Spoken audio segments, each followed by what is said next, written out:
Hello, Seawolves. Welcome to this week's edition of Stony Brook Newsbreak. I'm Sophia Lynn. And I'm Steven Ospina Delgado, bringing you the latest news. The Epstein files will soon be public. President Donald Trump signed this legislation after Congress voted 427-1, demanding that the Department of Justice release the files. Republican Clay Higgins of Louisiana cast the sole vote against releasing the files. Epstein's victims cheered in the audience when the votes were announced. Attorney General Pam Bondi did not specify when the files would be released. Bondi repeatedly stated the Justice Department would follow the law with maximum transparency. President Trump's new peace plan for Gaza will go forward. The UN Security Council approved the 20-point plan this week. It was a major diplomatic breakthrough which gave the administration a formal UN mandate after 2 years of brutal conflict.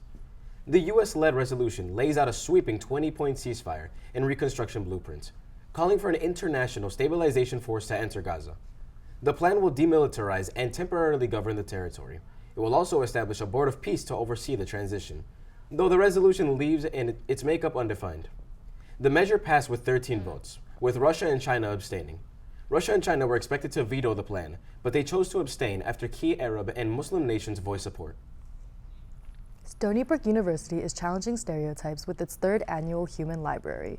The interactive event at Melville Library invites students, faculty, and community members to have open 30-minute conversations with people, sharing their personal stories.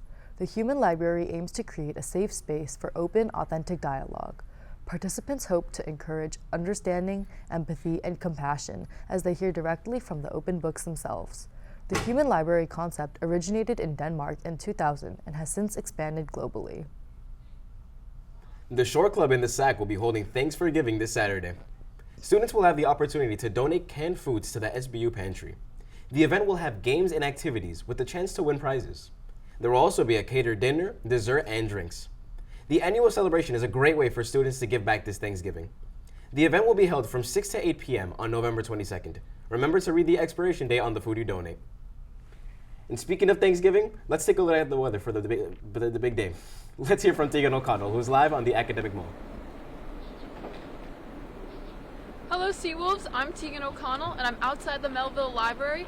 It's 46 degrees out, and there's not a cloud in the sky. And with only a few days left before Thanksgiving break, I'm here to remind you to study up for any last-minute exams, because after this well-deserved break, it's final season. Stay warm out there, Seawolves. This is Tegan O'Connell signing off. Back to you guys at the desk.